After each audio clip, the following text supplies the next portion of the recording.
better in the videos at the end. So anyway, hopefully that makes sense. But here we go. So some things to consider when we are thinking about sacrificial love and compassion and all of the things that I mentioned within the sacrificial love in this story. We talked about sacrificing identity, entitlement, and desires. So I have two sections here. I have one section that says, yes, these are truth, and one section that says, no, these are lies. And I just chose a couple of things that may arise in some minds at times when you're feeling uncertain about yourself or you're maybe you feel badly about something that you've noticed. So, and some things also that could come across when we're talking about sacrificing our identity. I don't want there to be a misunderstanding in what is meant by that. So, here are the truths.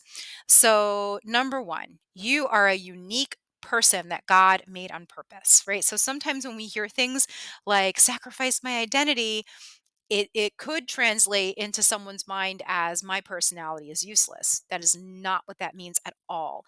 God made you in his image and he made you uniquely. You are fearfully and wonderfully made.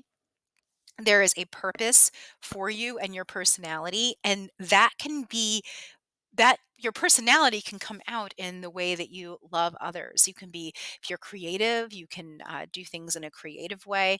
Your personality is unique and it does matter to God. So I am not saying that you are just this blank slate who, just conforms to everything all the time around you and has no um, sense of personal interest or talents or gifts. You definitely have gifts.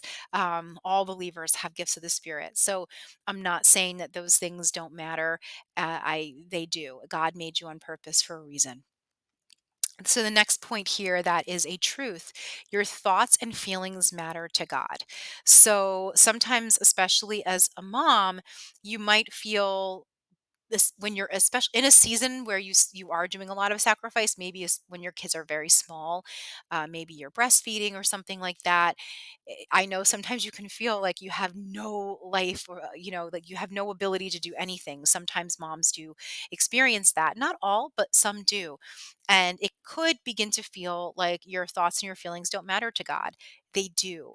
God hears you and he sees you and he cares, and he tells us he is the God who sees. He cares about our feelings. And so if you're struggling with your feelings, seek the Lord in that area. But even if your feelings are not matching the truth, it doesn't mean that God doesn't care about them.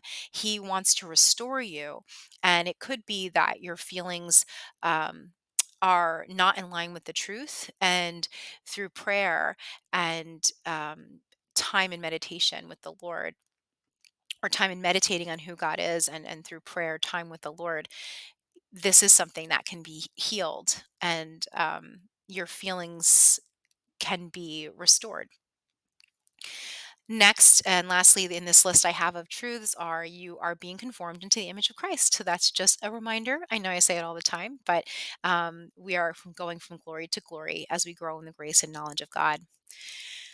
So now the list of the lies, right? So here's a lie, and I have in quotes, abuse is okay. No, it's not. Abuse is not okay. Sacrificial love does not have to equal abuse. I repeat, sacrificial love it does not equal abuse. These are not the same things. They are not synonymous.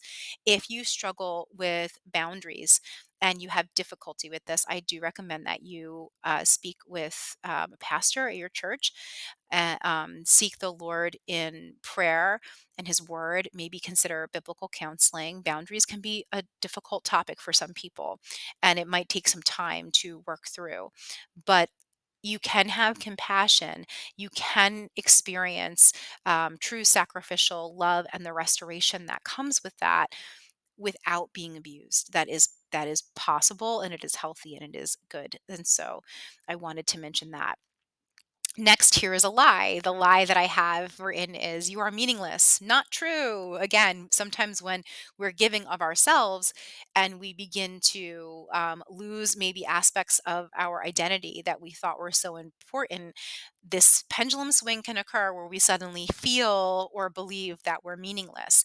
You may sometimes feel that way. I can't tell you that you won't, but I'm asking that you consider the reality that we're transformed by the renewing of our mind, and that you are meaning God has made you on purpose. If you woke up this morning with breath in your lungs, you're here for a reason.